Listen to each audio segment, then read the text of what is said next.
Voilà. La question qui me carotte sur l'esprit, c'est que vous prêchez beaucoup sur la Bible et le Coran.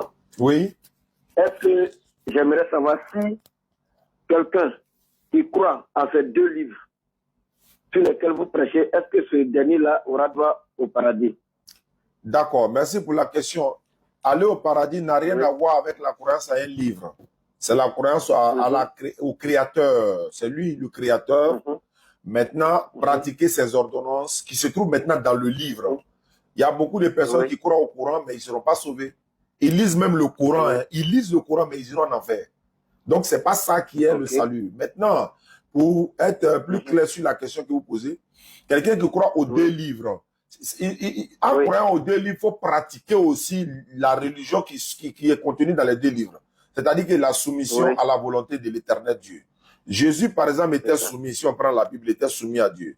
Quand on prend le Coran, Mohammed était soumis à l'éternel. Donc, ils étaient tous musulmans. Maintenant, la pratique de cette religion se trouve maintenant dans les livres, tels que dans Exode 40, 30 à 31, Moïse prenait les ablutions.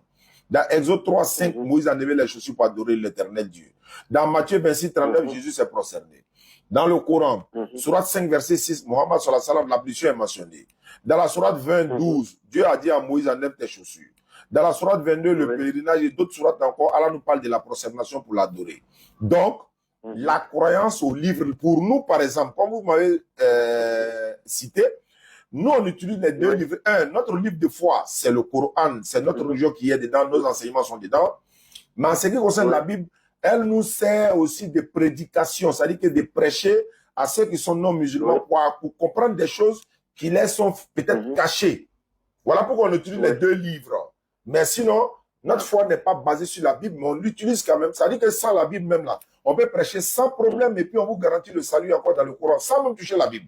Mais si quelqu'un m'appelle, alors qu'il est chrétien, il me posera des questions pour dire, bon, je ne crois pas au Coran, mais je vais vous poser des questions sur la Bible. Si moi, il dit, par exemple, bon, moi, je ne crois pas à la Bible, il faut aller demander à un pasteur. Tu vois que je le rejette alors que je peux lui donner certaines vérités de sa propre Bible qui lui est cachée souvent. Oui, je vois. Voilà. Alors, en fait, cette préoccupation, parce que, bon, nous autres, on n'est pas chrétiens, mais vu que vous dites, les musulmans croient en Dieu, les chrétiens aussi croient en Dieu. Et par exemple, je n'ai pas dit que tous, hein, mais en tout cas, ceux qui vraiment qui ont la croyance normale croient en Dieu. Vous aussi, vous croyez en Dieu. Mais est-ce que vous deux, vous qui croyez en Dieu, maintenant nous autres, nous on croit en Dieu, mais sauf qu'on ne va pas là-bas. Mais comme vous deux,